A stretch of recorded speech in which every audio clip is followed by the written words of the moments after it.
Welcome to Deep Look, Ultiworld's weekly radio show about the current state of Ultimate. I'm the host and the editor of Ultiworld, Charlie Eisenhood. Joining me is Ultiworld senior editor Keith Raynor. And you know, Keith, it was a big day in sports yesterday. We obviously got Olympics going on. We had the NBA trade deadline.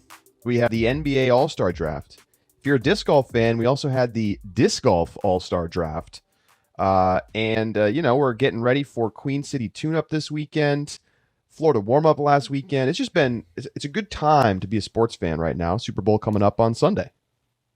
I know you and I are both NBA nerds, and we have this platform, and we sometimes choose to use it to talk about basketball. But kudos to the NBA for making the trade deadline feel like an event. It feels like they've really taken a lead above all other leagues on that. And I feel like we said the exact same thing last year, how cool it would be if this existed somewhere in Ultimate. But there is no facsimile for the exchange of rights to players, contributing for your team that exists here. Yeah, it's true. We're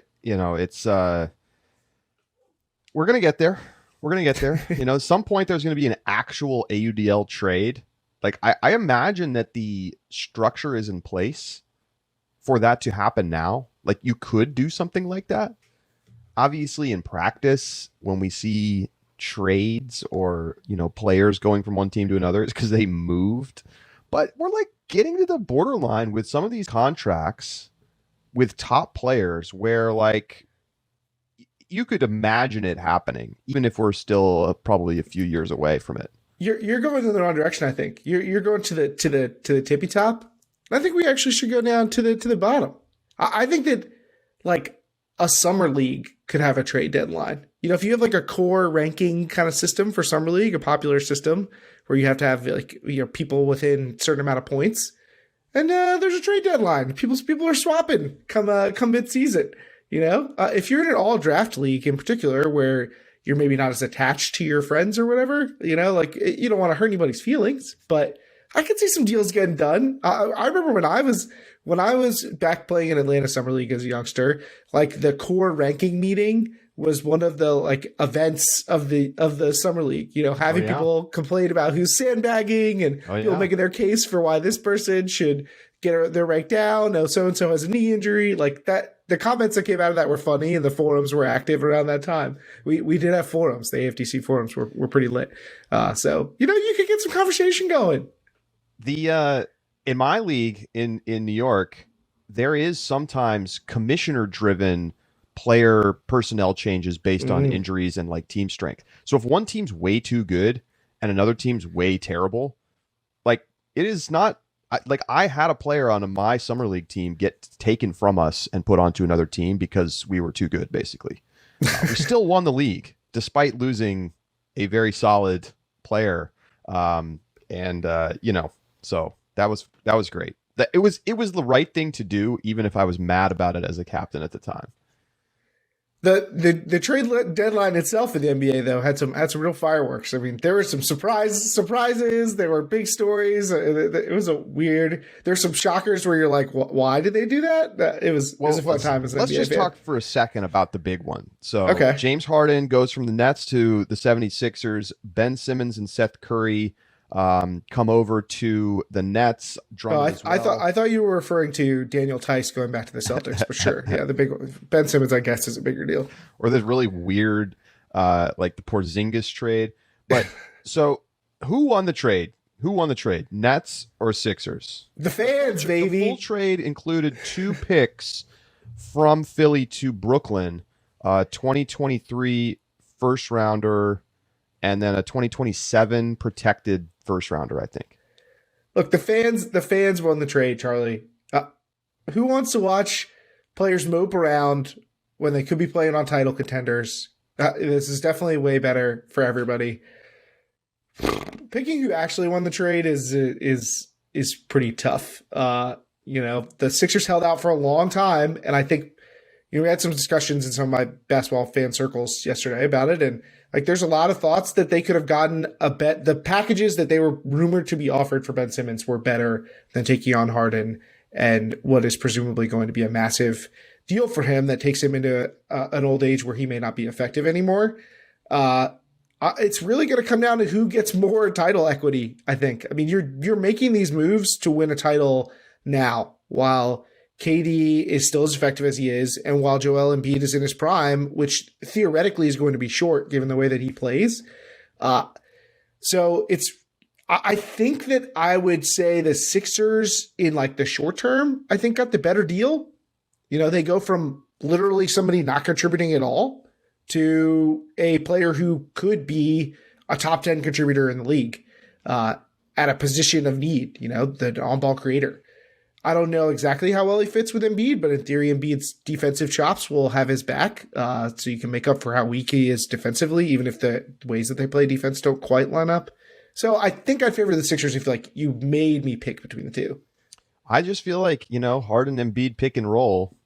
Why is that not going to work? Like, they should be able to get tons of points off of that action. You know, you have a player who's literally not playing. You got to do something. I feel like for them to get a player as good as James Harden feels like a pretty big win. And the picks they lose aren't really that painful. Like, their pick this year, their first round pick's not going to be worth that much. You know, who knows, 2027, like whatever. That's so far off, it doesn't even matter. So I think losing Seth Curry is going to be painful. Yes, I agree. And if they had some way to have, I mean, I think that they really wanted to keep Tyrese Maxey and Matisse Thybulle, and they weren't going to be able to keep all three of those players. Like, if it were me and I could have kept Curry and set Maxey somewhere and try and get off Tobias Harris and get one other player back that like made sense, I would have done that. Tobias Harris like feels like the big problem now, but you know, they kept Maxey and Thybulle, which seems to be what they were going for. But Matisse Thybulle, my wife's favorite player, I feel like. Oh wow, okay.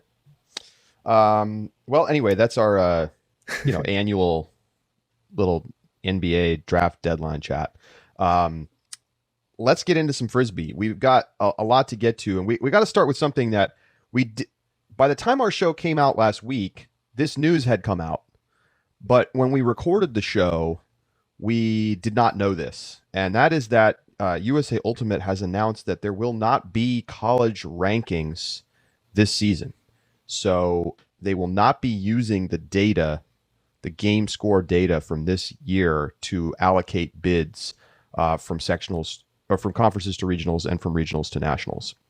Of course, this is always a big driving factor for teams in that, let's say, 10 to 25 range about, you know, which regions are gonna get the bids to nationals. And bid watch, you know, I mean, it's a big part of the college season, and we get down to those last tournaments at, you know, Easterns, and it's like you're running the numbers after every round, you know, to see what might happen. We're not going to have rankings this year. What do you think about that, Keith? It's obviously like not the best thing ever. One of the things we talked about this when we knew that they were going to delay the season. Like, part of what makes the college ultimate season fun is that the whole thing matters. Like, game to game matters in a way that we don't really see at almost any other level of high level competition. So, you know, losing that stinks. It raises a lot of questions about what's going to happen with how bids are going to be allocated without the rankings. It does make the Ultra World Power Rankings look pretty important, though, right? But suddenly we're the best show in town. Yeah, and you know, teams still care. I was at warm up, like, there were teams running tight rotations. Both Pitt and Brown in the final both very much wanted to win that game. Like, to the point that after Brown scored the game-winning goal, Pitt guys are like head in hands. And there was a comment on Reddit. It was like, these guys look like they just lost the Super Bowl, which, you know, it is a little over the top for that kind of reaction at a regular season kind of first tournament of the year situation. But, you know, it was a fun game and they care. Here's the thing. This is the logical conclusion from delaying the season and not counting the beginning of the season results. Because let's say you're like, okay, you know, February 27th or whatever, we start counting the rankings. So we get basically a month of data in. The number of teams a number of games required, right? Because there's just like, it'd be hard for a lot of teams to get 10 games in. And so then it's like, well, what do these rankings mean? We don't have enough data.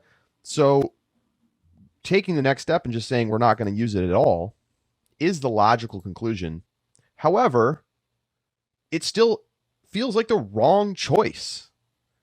I think that once again, we're making policy around some very small number of teams that either can't or don't want to travel. And meanwhile, we're having big tournaments with all the teams. Like Queen City this weekend is indistinguishable from a regular Queen City. It is going to be as good, if not better, than most years. And so why are we doing this? What is the point? We're just like, we're diluting the competitive value of this season for what feels to me like no reason. Like, I understand the reason that's being given about COVID, but you're going to have trade-offs somewhere. And I feel like we're choosing the bad trade-off in this case. So it stinks. And the thing that doesn't make any sense to me is that they're still going to use the data for seeding purposes. So you're counting the games in some way, but you're saying, well, we're not going to count them for the rankings. But why? It's weird because it kind of cuts both ways. It's like, if teams are going to treat the game seriously anyway, does that mean that we should be using rankings because the tournaments are going to be mostly like they would in a normal year, or that it doesn't matter that much if we use rankings because teams are going to be trying to win games because they think that's the best way for them to have the best results at the end of the season? It's easy to say, these are basically going to be the same tournaments that they normally would, but that's because the teams that are missing, we don't know why. You look at the Queen City tune-up field and there's no Carleton. You look at the Florida warm-up field, there's a bunch of teams that we would have expected to be there. Tufts, Tulane, Carleton being another one that's usually there. Like, we don't know necessarily. You may know, but we may not know why those teams weren't there. Illinois was, I think, intended to be there at Florida warm-up, but they weren't there. So there are a bunch of teams dropped after the no rankings announcement came out. Interesting. Yeah. Because why travel? For good games, because you want to play good teams and become a better team so that by the time you get to regionals and theoretically nationals for most of these teams, you're the best team that you could be. I get it, but I just think it's a lot easier to why does anybody play BYU?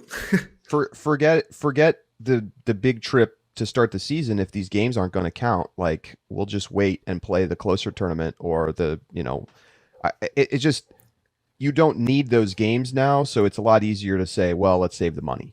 Right. And but I get the idea. So you said, like, for a small number of teams are making these big sweeping changes. But if the sweeping changes don't actually have that outsized of an impact on how teams proceed with the season, sure, why not make them in order to benefit those couple of teams that otherwise might be hurt by the system? Well, I think that there's a better way than just throwing all the data out. That I agree with what you're saying, that, like, you can't just. It might be difficult to fully say, we don't care, play the games, or don't earn a bid. Because that's not responsive to the reality that some teams do have restrictions. But why do we have to throw out all of this really high quality game data? That doesn't make sense to me either. So you should come up with some kind of hybrid method that allows you to use the data from the season in the bid allocation process while acknowledging maybe that there are certain teams that can't play. Instead, we're just throwing it all out, which, I don't need to belabor the point. I don't like it. I think it's a bad choice. I think where teams want to play, a lot of the feedback we've seen online is people frustrated by this decision, not like, good for you, USA Ultimate. And, I get it's a difficult position to be in as a governing body, but this feels like not the way to go about sort of accommodating the teams that can't or don't want to play. I think what we should do is an opt-in system. Every team should just get to pick which games they want to count. That's smart. That's smart. Throw that one out where we lost, but this one where we won. It's good. It's good to go. Put that into the rankings. We're going to talk in our subscriber bonus segment about what USAU might try to do for bid allocation, because they haven't announced it yet. And I think that's because they don't know what they're going to do. So we will discuss in the sub bonus segment. You can become a subscriber for less than $4 a month at ultiworld.com/subscribe. Charlie, I have one more bit of news. I think we've got some more college stuff to talk about, but one more loosely college associated thing from the greater sports world. Stacey Gaskill, Ultimate's very own, competing at the Olympics in the snowboard cross. Did you get a chance to check any of that out? I sure did. It was great. I unfortunately missed her initial seeding run live because she was the literal very first person to go. But checked it out. She looked really good in qualifying. I think she was fourth. Third or fourth after the seeding round.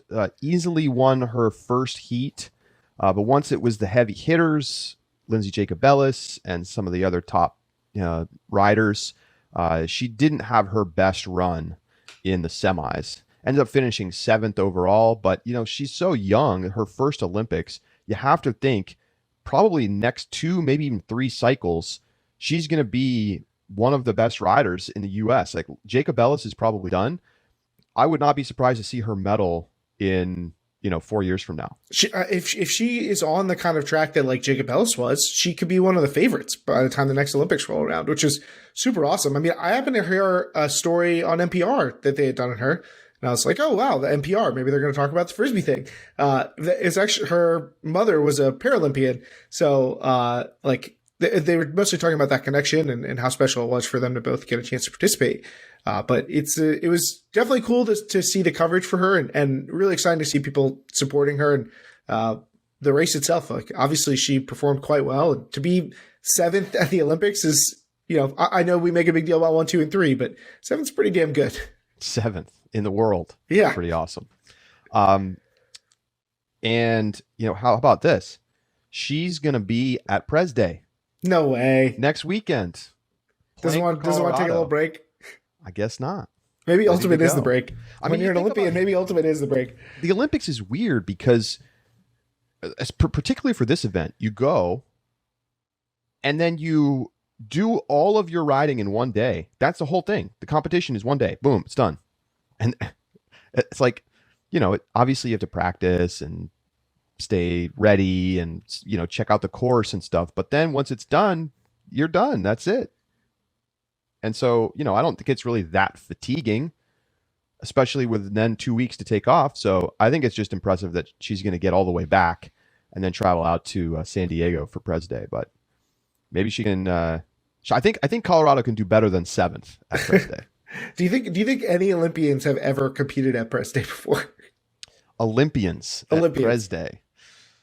Well, it's a long-running tournament, but maybe one. There could be one stuck in there. I literally don't know of any other Olympians in Ultimate Frisbee history. I doubt it.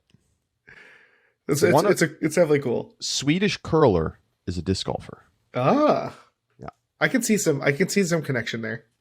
Yeah, kind of precision sports. Mm-hmm. All right, well, let's get into Florida warm-up. So, as I mentioned, Brown topping Pitt in the final. Great game. There were no semifinals, Keith. Let's talk about this really quick. Northeastern and UMass both qualified for semis with wins in quarters. UMass pretty much dominating everybody this weekend, going undefeated, although they really only had one tough game. I was going to say everybody doesn't quite encapsulate it. Yes, fair. But they booked their flights for 1 p.m. on Sunday with games scheduled for 10 and noon. So they forfeited, and they basically booked those flights to save money. That's so lame. Like, I honestly think if it's me TDing, I'm like, you know what? All right, you're not coming back next time. Here's the big question to me, because I do agree it's lame, but I don't know the financial situation of the team. It's certainly a lot of times students are doing a lot of the paying for this stuff. But my question is, did the tournament know? Like, did they tell the tournament? Because if so, you could kind of have a BYU situation. And if any tournament could work around this constraint, sure, it's warm up. But if because it's not like they didn't know what time their flights were going to be. They didn't know. It's possible they didn't know the schedule for warm up, I guess. No one books 1 p.m. flights on the final day of a tournament expecting Right. that to work out. I'm sorry. So really, in reality, if they inform the tournament, it's like, okay, I get it. The tournament, but it doesn't seem like it, given that the tournament didn't have preparations in place for them to miss semis. Dario, the TD, does a great job. Shout out to him. It's his 10th year running the tournament. He found out, I believe, the day before the tournament, definitely the week of the tournament, like right before things got started. So anyway, UMass has kind of a soft schedule. They do beat Pitt. They look very good. They win all their games, but then they drop out and forfeit semis. Even though Pitt was willing to play earlier in the day for their semifinal, would have been a rematch. Make of it what you will. On the other side, Northeastern getting a great win against Minnesota. One of the better games of the tournament. It's on film. Check that out if you're an Ultiworld subscriber. And they had a positive COVID test come back the day before. The player in question and the player's hotel, roommates all withdrew from the tournament. The rest of the team got rapid tests. Everybody tested negative.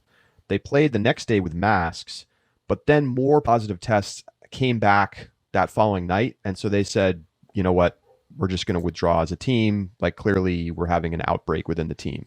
So they forfeited their game against Brown. So Sunday was one game. It was Pitt Brown in the final. And Brown, after losing their opening game against Minnesota, ended up winning all the rest of their games, including a very good win against BYU and a very good win against Pitt. Coming away the tournament champs. The last time they won, the only other time they've won warm-up was 2019, of course, the year they won the national championship. And they looked very good, Keith. John Randolph did not play most of the weekend. He was not involved in any of their bracket games, and yet the team still clearly looking like the best performer this weekend. Indeed, and outside of Pittsburgh, who you mentioned, we basically just talked about all teams from New England, and they all agreed basically to not have one of their best players show up. I don't know what was up with that, but they all did quite well without them. No Ben Field for Northeastern, no Ryan Cable or Gabe Franklin for UMass, and still all three teams did quite well. So I feel like the New England is one of the big winners, but Brown looked very impressive without Randolph, which I think is pretty shocking. There was some concern about some of the players they had lost and certainly playing without Randolph, but Nissen and Leo Gordon were driving forces for their offense. They found a way to piece together the things they needed to on defense.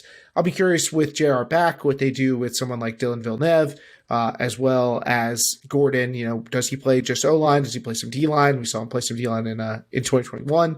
So it'll be interesting to see what they do with their personnel when they have a fuller complement, but impressive win for them.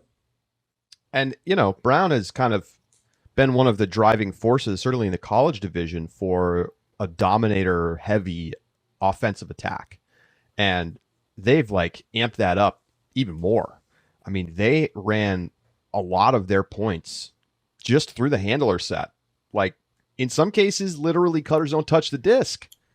And it just looks it looks so grueling and challenging to run that offense, but they're so good at it. It's amazing to watch. With Jacques Nissen, Leo Gordon is over on the O-line now. Looked fantastic this weekend. Cal Nightingale playing really well. Here's the question I have after watching them play in the bracket, beat BYU and, give the BYU O-line trouble, something no one else has done this season, beat Pitt. What do you do with John Randolph? Where does he slot in if your O-line is already cooking without him? It seems crazy not to put him on the offense, but on the other hand, where do you fit him in to make it work? Do you just continue to overload the O-line? Do you cycle one of the handlers out so you get somebody with rest every point, so that your dominator set, you're giving somebody a point off? They have interesting choices to make. I don't know if they can beat a super top team like UNC, but it's not inconceivable to see them making the college championship final this year. that maybe they should give the Nets a call, see if Kyrie's on the market. They can see if they can make some calls and swing some deals. And they got this John Randolph guy. They don't even need him. Baxter in Ultimate, man. That's the whole program is going to get imploded. Look, you're overthinking it.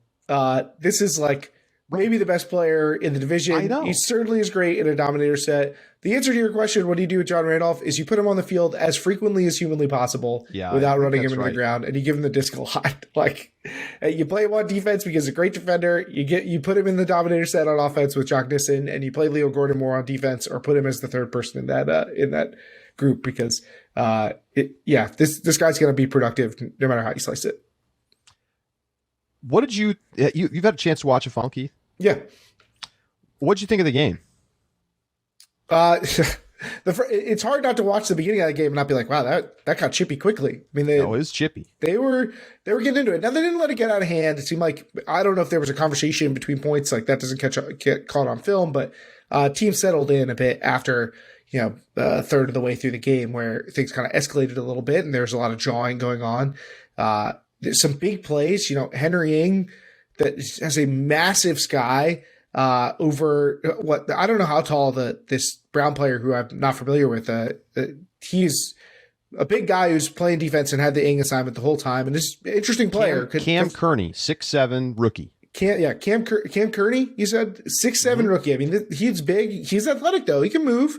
He's not like incredibly agile, but has enough agility, like in athleticism. Clearly, he's been playing sports, so he got the Ing assignment, chance to kind of get his feet underneath him guarding top level players like that. But this one, Ing got the better of him. Skies him in the end zone, walks up to the front cone, full field backhand huck.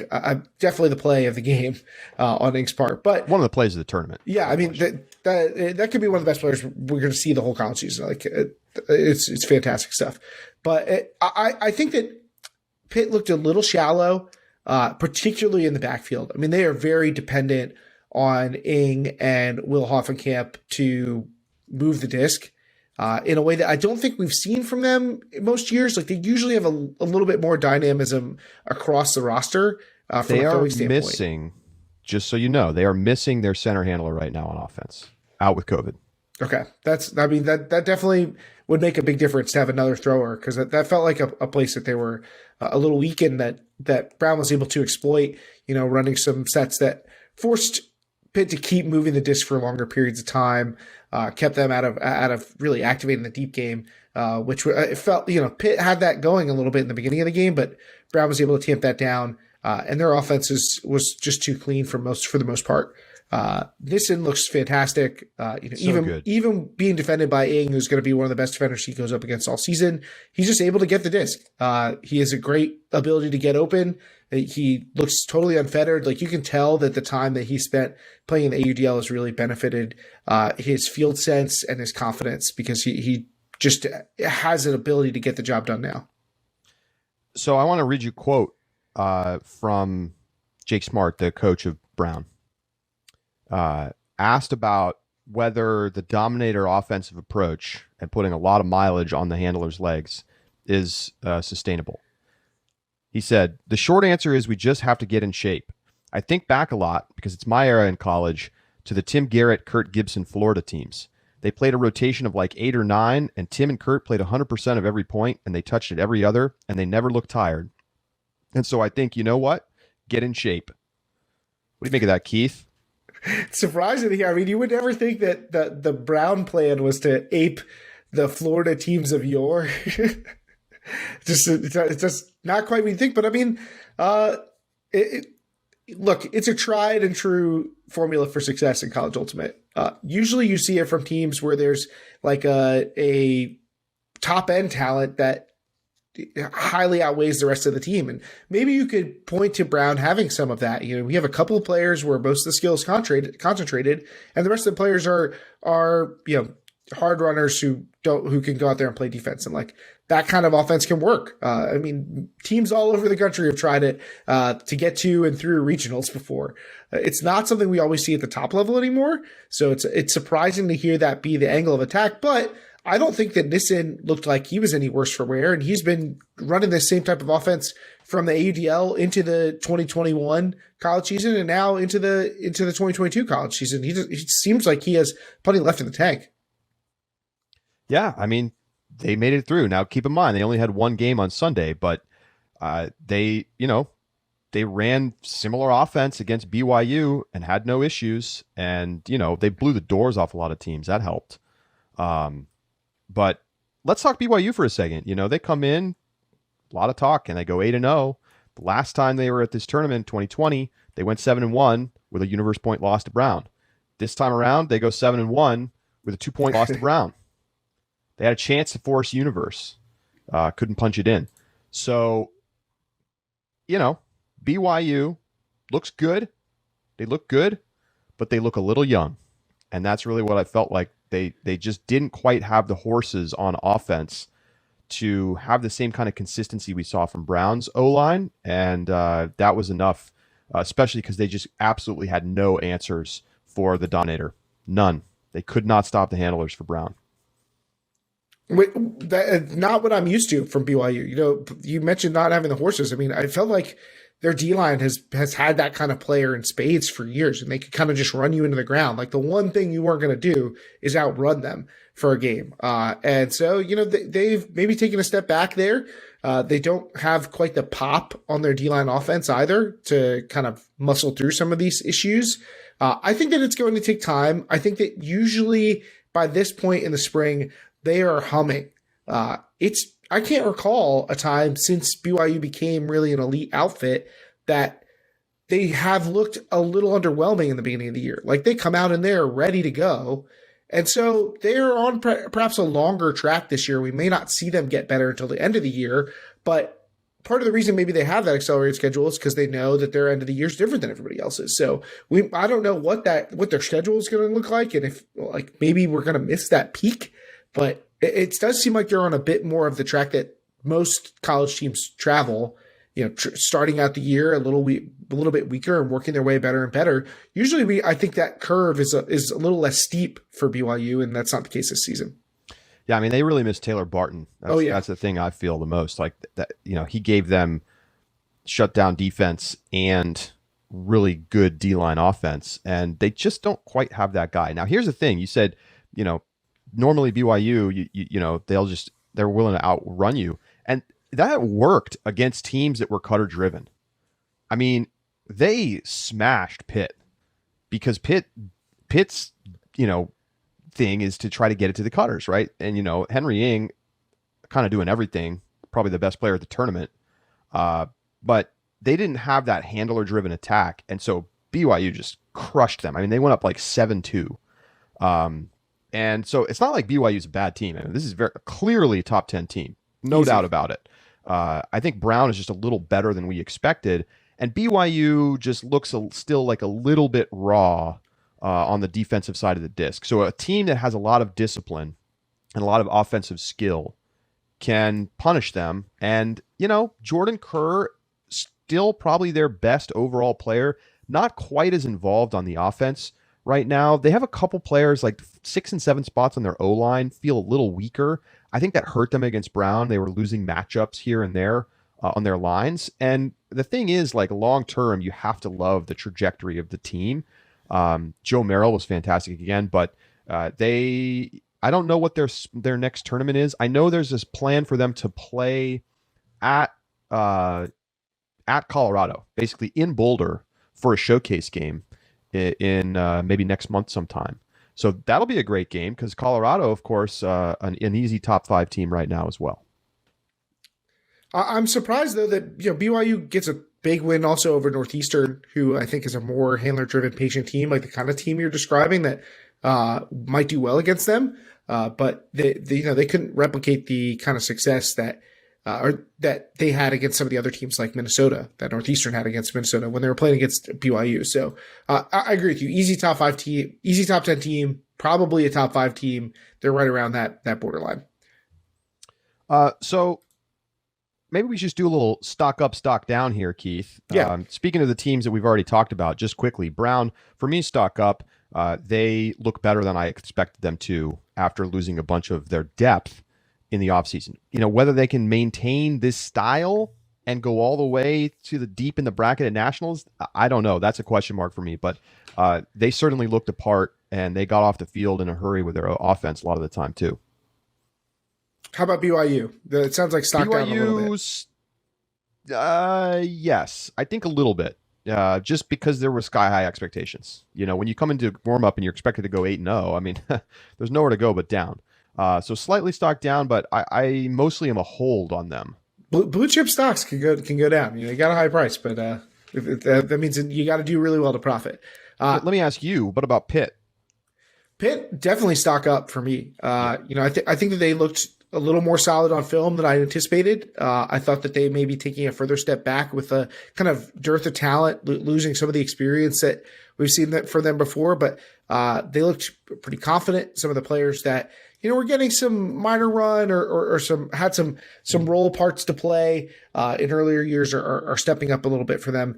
And I'll be curious to see how those players continue to develop, because that feels like the thing that's going to define how well they do this season. I think what you're going to get from Hoffenkamp, from Helinski, from Ing, from Miles Cooper. But what are the rest of these players who steps up from the rest of this team to fill out those top 10 spots in the rotation that they're going to need to do really well? I mean, Henry Ing is good enough to take them to semis. I mean, I don't even care what their role players do. Like, they need to not be bad, but like Henry Ing is a major problem. He is a major problem. He's starting to look like the guy that we were promised when he was a freshman, and just extreme levels of takeover ability. I was talking to Nick Kasmerick, and he invoked Tyler DiGirolamo's name. And we know what Ty D did at Pitt. Absolutely. How about Minnesota? We haven't talked much about them. What's your take on Minnesota? Stock up or stock down? My expectations for them were that they're going to be a top 10 team. I'm like a hold on them right now. Here's what I saw. All weekend. Amazing offense. Really not very impressive defense. Not generating a lot of pressure, not generating a lot of turns against good teams, even against bad teams. They let bad teams stay closer to them than any other team this weekend. But here's the caveat. They played more open rotations than most teams. I mean, they had an O-line, but they were not crossing guys over onto D-line very much. Cole Jurek, fantastic. He's seventh year at this point. They look good, but I even though I know they were missing some guys, and I know they can tighten their rotation, I need to see their defense take a big step forward for me to feel like they're legitimate title contenders. Otherwise, they are just going to get picked apart by these top offenses like Brown and UNC, Colorado, you name it, Georgia. I don't see them slowing those teams down unless we see fundamental structural pressure changes. They pretty much ran vanilla matchup. That's obviously going to make it harder to get pressure, especially in the good conditions that we mostly had this weekend. So I'm a hold. I think their offense looks, elite. They're going to have a top offense at Nationals. They should definitely qualify. I am still skeptical about their title ambitions, given the defense. That tracks. I think what you do with Jurek will be part of that equation. Obviously he's a great defender. That's where he built his reputation. So he just needs to play a lot of points. Right.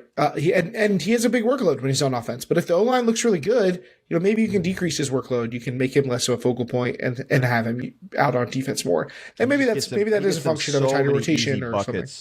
He gets him so many easy buckets out there on the offense, though. So I don't think you want to take him off the O-line, but he needs to play more D points. And he will in big games. All right, what about Northeastern? What's your overall impression from Northeastern? Let me just give you New England stock. Oh, just the whole region. All right. It's going way up. I mean, Tufts wasn't here, and we know they're going to be good. UMass, I know they didn't really play anybody except Pitt, but they really looked apart. I mean, they just crushed the bad teams, crushed them. And, they soundly beat Pitt. They ran some zone, and it was windy at times, so that probably got them some more turns than usual, but that's UMass. They're going to have a good zone. That's one of the things that they do. I was just impressed by how good they looked, despite the fact that they were missing some of their best players. We all expect Orion Cable to be their best guy in his first year with the team, and he was not there. Neither was Gabe Franklin. They had some other people out. They had no coaches, and yet they really looked sharp. I think that's very encouraging. Big stock up for me because I thought they were going to look, in the years past, their bottom half of their roster looked weak. And I felt like we saw much more consistent skill top to bottom, and just all around, very sharp team. You want to see a good team beat up on teams that they should. So, they played Auburn twice. They played Florida State. They played Texas A&M, played Virginia Tech. Those are teams that bracket quality teams are going to be able to beat up on. And it's one of the reasons that we had some concerns about Minnesota. So to see them go out and take care of business in those games, you win the games that are on your schedule. So they did a good job of that. And except for when they forfeited the bracket games that yes. counted. When obviously when they add their big talented players that they could bring back to this team, it certainly gives you a tantalizing upside for a UMass team that I don't know that our expectations were quite that high for coming into the year. I thought it was possible that they could be the third, even fourth best team in their region, and I guess that's still nationals on the table, but that does not feel like it's going to be the case right now. Well, whoever misses out in the game to go in the New England region, wherever that line ends up being, is going to feel like they should have been at nationals. Maybe two teams. It could be, yeah. It really could be two. How about the Southeast, the host region? They put a lot of teams in the field. So unfortunately, we didn't get a chance to see Tulane. But what was your impression of the Southeast sans Georgia and Tulane? Well, I mean, you're missing, two of the top three in the region without those teams there. But Florida's better than I thought. Florida looks like they're a competitive nationals team again. They have the same problems they always have, which is that they rely a lot on a couple key players, and they are not very good at adjusting to teams taking away their option A. But I think that they showed this weekend, they had higher highs than any of the other Southeast teams. They got some really good wins. Their loss to Auburn in consolation has to be a little worrying. Didn't see that game. Can't speak to rotations. But Michael Arbertine is very impressive in the backfield for them. A huge thrower. I mean, filling into that role that we've seen from, Bobby Lay in the past.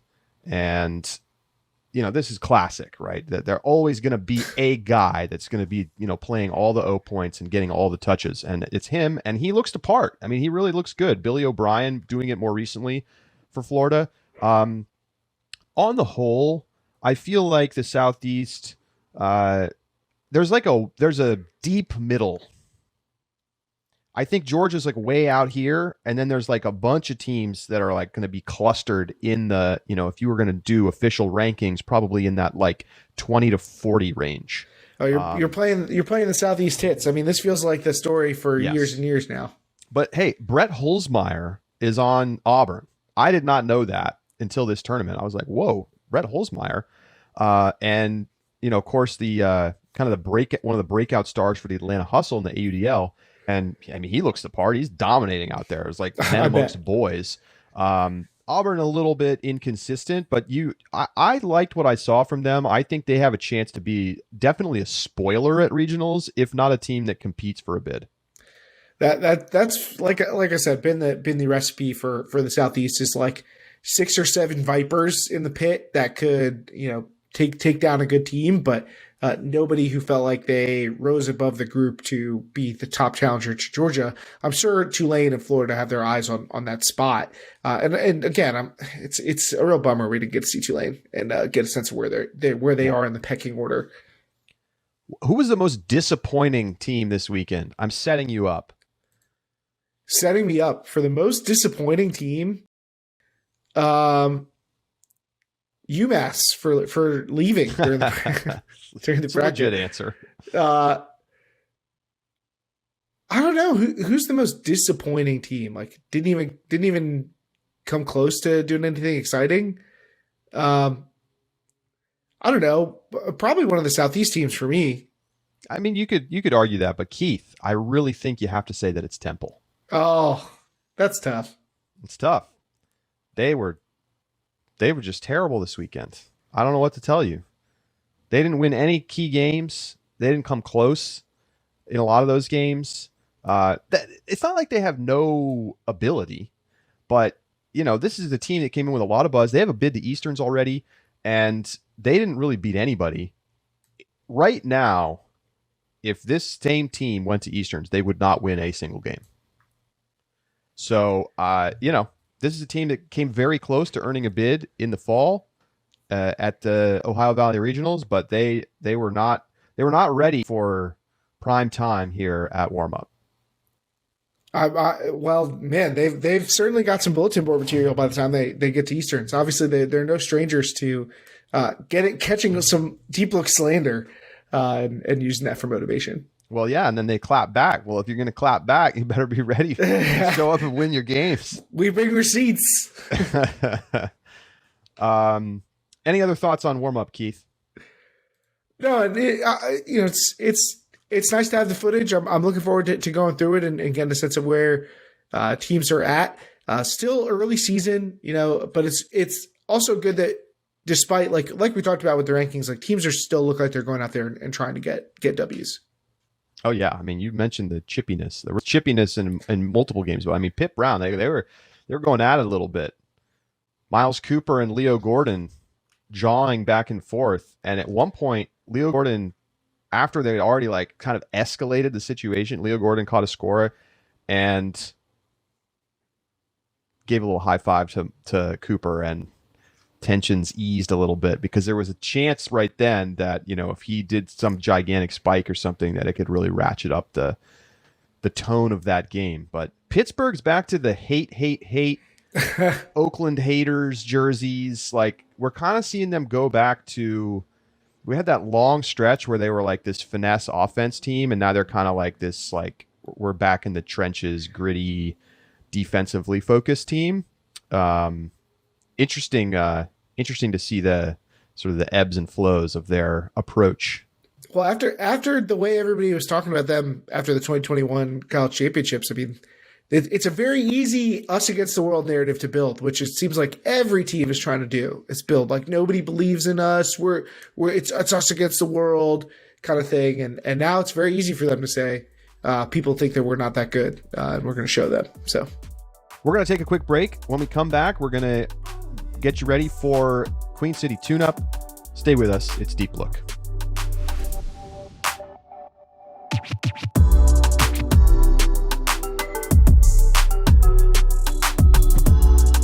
We've talked about Raleigh and the year they had in 2021 so much on the show. And now North Carolina Pro Ultimate and Triangle Ultimate are joining forces to bring you Carolina Ultimate Flight School Summer Camp 2022 on the campus of NC State in Raleigh. This Ultimate Frisbee Camp offers basic and advanced tactics that the Raleigh pros use to up their game every season. The Raleigh Flyers and Raleigh Radiants believe in furthering the development of Youth Ultimate to both grow the sport and prepare young players with the skills and athleticism they need to succeed on the field. And we certainly see how that's worked out for Raleigh. You'll learn from nationally renowned players and innovative coaches, including Matt Gucciahanis, Don Colton, Saul Yannick, Terrence Mitchell, Josh Hartzog, Alex Barnett, Seth Weaver, and many more. That's a big list. And as an added bonus, coaches David Allison and Mike DeNardis, who've won a lot of awards here at UltiWorld, will be in attendance for special sessions. Now, you can use discount code UW Flight School for $50 off, and you can sign up at triangleultimate.org/CUFS. Hello, Ultimate coaches and captains. This is Melissa Whitmer of the Ultimate Athlete Project, and this is your official invitation to the 2022 UAP Coaching Conference. At this year's conference, you can expect to hear from speakers from all over the world, as usual. This year, we've got coaches representing Colombia, Venezuela, Australia, the United States, Canada, Japan, Egypt, and perhaps some others. We're going to cover topics from how to gamify your practices to how to build a more equitable global ultimate community.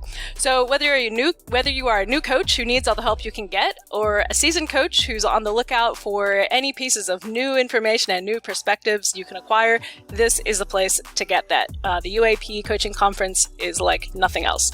So best part, the conference is free to attend live, or for just $19 a month, you can get access to all of the conference recordings from the past 10 years. So you can learn more about those options and sign up for free for the conference at theuap.com. That's THEUAP.com. I will see you online there.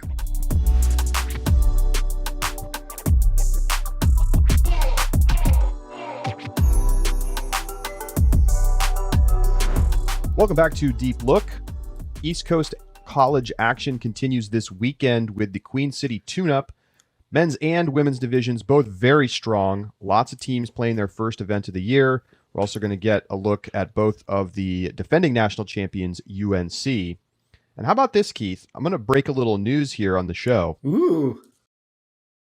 Apparently, at kickoff, and again this weekend, the ACC network was out at kickoff filming Darkside for what is going to be some kind of video feature that will air on ACC network later in the year. Apparently, they are planning to go to Queen City, and then if there's budget for it, out to Milwaukee if they qualify for nationals. And so I don't exactly know what the scope of this is going to be, but apparently they had like 4 or 5 cameras and like big sound equipment. Like, it's a whole professional operation. And, I guess they got word of, how good this Darkside team has been, and they're working on potentially like a little documentary about the season. It's in the fields. They talked a little bit about the Netflix show Cheer, which my wife and I just finished the second season of. And I remember when this show first got really popular, I have a good friend who played at American University. She works in TV production, reality TV production. And we were chatting about could there ever be an ultimate show? Could there ever be an ultimate team that gets followed around? And I think I even brought that question to our Slack at the time. So could this be the Cheer of Ultimate? Could this be the show that obviously the ACC network has a little less reach than Netflix, but would be cool. I mean, it's obviously a tried and true documentary approach in Ultimate to follow the team over the course of a season as they chase Sarasota or whatever else. I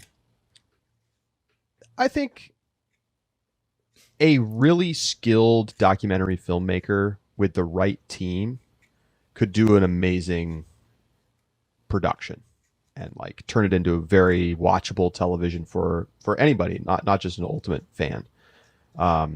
It's just a ton of work, and all the productions we've seen have basically been amateur level, and without the time required to do all of the interviews and everything that make that kind of stuff really compelling. But I mean, there's nothing stopping. Hard Knocks is an NFL show that has existed for a long time, and I think definitely works. You could do something just like that for Ultimate. Well, we'll keep our eyes on that one. UNC certainly the favorite, the number one seed in both divisions, and the number one team in the power rankings coming into Queen City Tune-Up. Keith, take us through the other ranked teams in attendance. All right. So in the men's division, we've got in order Georgia, Michigan, NC State, Ohio State, UNC Wilmington, rounding out the ranked teams in attendance. And in the women's division, in order again, aside from UNC, we have Pitt, Vermont, Virginia, Georgia, Tufts. I think Ohio's still tucked just inside the top 25 right now. Yeah, they're number 25, as well as BYU. So those were presented in order of their seeding at the tournament, not in their power rankings.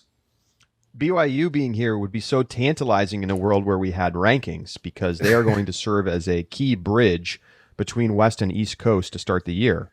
So they'll serve that function in our thought process as we do power rankings. Certainly, they played well out at Santa Barbara Invite, and they're going to be in a pool with UNC, Ohio, Michigan, and Columbia. So, I think if they go 3-1, I think it's pretty clear they're probably going to lose to UNC. But if they go 3-1, that would be very impressive. It would speak highly of the West Coast. If they go, 2-2 or 1-3, I think we have to downgrade all of the Southwest teams. But we'll just have to wait and see. We did something like that with the small stock hit that BYU took in the men's division. So the Southwest teams took a little ding through connectivity. So we could see that same effect in the women's division. I have a question for you, Charlie. Sure. So UNC, big favorites, both sides. If everything goes, according to plan, each the men's and women's team will play 7 games to win this tournament. If they play their 4 pool play games, then they win quarter, semis, and final. Do you think that combined, those two teams will give up 90 goals this weekend? Okay, so UNC, they have 5-team pools, both of them. So they're going to have those games. Are we... Yeah, it's a little under 7 goals a game. It's like 6.5 goals a game or something. I'm going to take the under. Wow. That's under 6.5 goals a game is pretty... it's pretty good, but the Pleiades is going to allow like 2 to 3 goals in their games. I'm serious. You're not. I mean, it depends on it depends on rotations. Obviously, nobody needs to play for rankings, so maybe UNC just totally opens up the bench. But I just don't see teams sticking around close. And there's both of these teams have some bad teams in their pool, so I'm taking the under on 90. Wow, impressive for both of these teams. But for me, that was one of the questions. I was looking at these two teams. I'm like, man, how much do we favor these two UNC teams in their respective divisions? I have yet to get to the point where I feel like we are overrating them. Right? We've got room. There's room to grow. I want one of them to lose a game this weekend. That would shake things up. I don't think it's going to happen, but it would certainly be interesting. By the way, the schedule that we're looking at, Keith, there's been a slight change. Tufts and UGA switched spots in the women's division so that UVM and Tufts wouldn't have to play against each other. That crossed my mind. I was like, oh man, they travel this way. The same thing happened in Pool B, where Ohio State and Pitt are in the same pool. So I'm maybe they wanted to switch too, but c'est la vie. We're looking at the women's division. Let's talk a little bit about what we've got here. There's a couple of interesting pool play matchups to look at, but I'm kind of curious now that we have that switch. I think that that 3-6-4-5 slot is where things are really interesting. So, what about some lines for those matchups? Vermont against Georgia and Virginia against Tufts. What are some lines we want to go with for those games? That's very interesting. So Vermont is the 10th ranked team in our power rankings right now. Mm-hmm. Georgia coming in at 15. I think Vermont deserves to be favored here. They're picking up Emily Pazzi from Maine, who's one of the top high school players in the country for a couple of years. In fact, you've been all over the hype train. I'm 100%. And you're going to see why. This is as touted a recruit as you can get. I'm talking on the level, maybe not Jack Verzu level, but like Abby Hecko, Chloe Phillips. Yes. Like could win a Player of the Year award in a couple of seasons. 100%. So just to put it in perspective, Emily Pazzi was the top player on the Maine YCC team that made it to the final. And then they canceled the finals because of weather a couple years ago. Her teammate, Devin Quinn, plays at UCSB, and I thought was one of their most impressive players as a rookie this year. And Pazzi was the far more productive player on the YCC team. So I have high expectations for them. Heard Kenny McCarthy, assuming everybody's healthy and playing. For me, the line is probably Vermont minus 1.5, maybe 2.5. I was thinking 2.5. That's probably where I'm at. But Georgia obviously has some chops, and both these teams were just at the college championships. But Georgia obviously impressed. Marie Previer's back, so there's some star power in this one. But I think I'm with. If you give me 1.5, I think I'm gonna take Vermont to cover that. I think so too. What about at 2.5? At 2.5, I think I'm still gonna take Vermont, but it's it's very tight. Like I wouldn't bet it if I were just picking bets. I'll take Georgia at plus 2.5. Okay. They get more. They've probably been playing outside a lot more than. That's true. How about UVA and Tufts? UVA and Tufts. So in the power rankings, UVA currently at 12, Tufts at 14. We haven't really seen much of Tufts though. So they couldn't go to nationals. For me, honestly, I know where they are in the power rankings, but I think Tufts is the slight favorite here in my mind, minus 1.5. Interesting. This feels like it's pretty close to heads up. UVA really impressed at nationals. They lost some of the key players there, but they have some back as well. So they had a big team in nationals. So I think that they're going to be a pretty deep team. But I mean, maybe you're right, because I think in my head I still want to favor Tufts. Like I feel bad because I discounted UVA going into nationals. So like maybe I'm overcorrecting now. I think this Tufts team should be pretty good. I think they've recruited well. They obviously returned some of their big name recruits from a couple seasons ago, and Hazel Ostrowski and Olivia Goss. So I think I'd probably take Tufts to cover our 1.5 line, and I definitely would take them at a pick 'em now. The more I think about it. All right, Keith. We have over on the men's side, we have a lot of opportunity for some big nationals rematches. You've got UNC, Georgia, Michigan, and NC State as your top 4 seeds. Which means that if things go to seed, we get Georgia, Michigan, rematch of the semis. And if they continue to go to seed, we get UNC, Georgia, a rematch of the final. What odds would you put on seeing UNC and Georgia meeting up in the final? Ooh. I think you might want to give them minus odds. Like, I think I might go, minus 135, something like that, for them to be in the final. I mean, it feels almost like a lock that UNC is going to make the final. Right. So then you're just like thinking about, well, will Georgia lose a game in pool play? Probably not. Hard to imagine.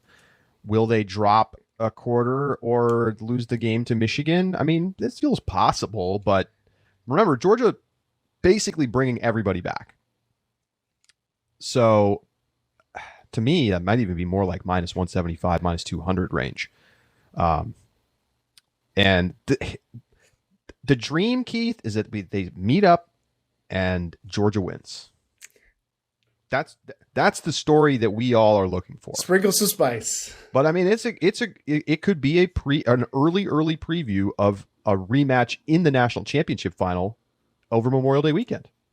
It's very easy to see these teams meeting up again. So this should be a classic. I agree with you, but I guess there's still a part of me that wonders if we just saw Georgia playing at their best at nationals, and that 6-7 game sample size is not representative of exactly what their overall talent is. I mean, they to be clear, they crushed Michigan in their semifinal, and this is going to be a somewhat different looking Michigan team. So I think I might see NC State potentially as more of a threat to Georgia if they were to somehow meet in semifinals, through the machinations of the bracket. Maybe you're right. Maybe I'm not being aggressive enough. Maybe I should be in the more, minus 175 space. All right. So then I want you to pick right now an unranked team that you think could be getting talked about for a top 25 slot after this tournament. Okay. Talked about for a top 25 slot. I'm not going to take the bait on Maryland, Charlie. I know you want me to. I'm not going to do it. How about Vermont? we've seen that their women's program get boosted. We've seen the strength that the high school program has been there. Famously the one state where there's varsity ultimate, and their men's program has. They've done some chirping on Twitter. I think they've been hyping themselves up, and I think that we've seen a New England look strong. So why not? Why can't we see another strong New England team? They could be a team I think that's hovering around the back end of that top 25, and they have been in that position at points previous. So I'm gonna say Vermont has a chance to be a surprise, although they're in a tough pool to do that. William and Mary is the 7 seed, so they're like sort of like the chalk pick. But who's on that team right now? Well, I don't really know who they have. Yeah, I don't either.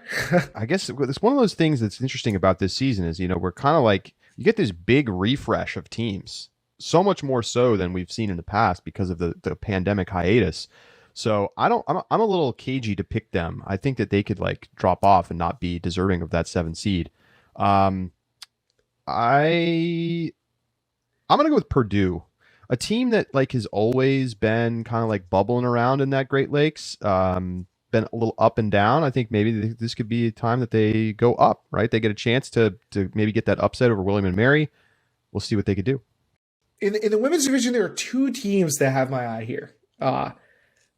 So maybe I should let you go first if you feel comfortable. Well, I'm going to take the freebie. I'm going to take App State. Okay, that was one of my teams. Was very impressive in the fall. Was kind of like borderline, potentially going to get in the top 25 at the start of the season. And they have the opportunity in front of them with this weekend to make some noise. So I think this will be a real proving ground for whether this App State team is for real. I'm very curious because they did have some impressive results in the fall. If we follow the assumption that the AC was pretty strong, which it looked like based on the way that UVA finished out the year. So it is very possible that they could be a landmine in the field for some of these top 25 teams. I could definitely see that. The other team that I'm going to peg is Florida, and again for their interesting. It's also the team I was looking at. Right, they are another team that performed well in the fall. We saw Florida State win the region, go to nationals, and Florida State looked legit. And this Florida team was a couple steps away from them. Like they were pretty close in matchup, and we've seen Florida do some nice things in the past. So I think that they have a chance. Same thing at Florida Winter Classic in January. Mm-hmm. Florida losing to FSU fairly close in the final. So this is kind of like a bellwether team for the Southeast. It's a great way to put it. But shout out to the Metro East team, Columbia in the field. So I hope it's them. But I'm going to stick with Florida for this pick. Always good to see a Metro East team making the trek to we'll call this a mid-major tournament. Yeah, maybe it's a major. It's close. Oh, and I don't think we're going to see a lot of traveling from these teams right now. I mean, right now my UConn we don't have the clear to travel, so I'm surprised that Columbia even can. All right, well, it's going to be a fun weekend. So Keith, we got to make our picks. Picks. Neglected to make our picks at warm up. I was going to pick Brown over Pitt with UMass leaving early. That was my. It must be on the cutting room floor somewhere. So we're going to pick our finalists in both divisions and our winners, and we're going to start keeping track, of course, for our season-long contest. So Keith, I'll let you go first. You can pick a division. All right. Well, let's stay in the women's division. I'm going to take UNC. Shock of all shocks there. And I'm going to beat you to it. I'm going to take Vermont. I kind of wanted to take Tufts, but not seeing them in the fall, knowing that Vermont got the extra reps in the fall, feels like that's going to help accelerate their development a little bit. So I'm going to take UNC and Vermont with North Carolina taking the Queen City tune-up title yet again. I'm going to go chalk and take UNC and Pitt and have UNC winning. I'm very interested in Vermont, but like the hype train is ahead of the results right now. So I'm going to wait and see on some results before I get all aboard. Makes sense. All right. What about the men's division? Yeah, on the men's side, I'm taking UNC and Georgia. Come on. These are just like the best teams in attendance. Won't shock me if Michigan sneaks in, but I'm taking UNC and Georgia, and boy, I'm so tempted to take Georgia for the upset, but I'm not going to do it. I'm going to take UNC. I can't pick against this team right now. Liam Searles Bowes, man. Oh man, There's a picture up on our Instagram right now of him getting another just insane, like full extension block against UNC Wilmington. And it's great. Guy's Like he's so a better good. offensive player than defensive player. It's crazy. It's wild. Oh man, obviously I'm going to pick UNC, and my head says to just pick the same thing as you. To be honest with you, there's a part of me that wants to take UNC over NC State here.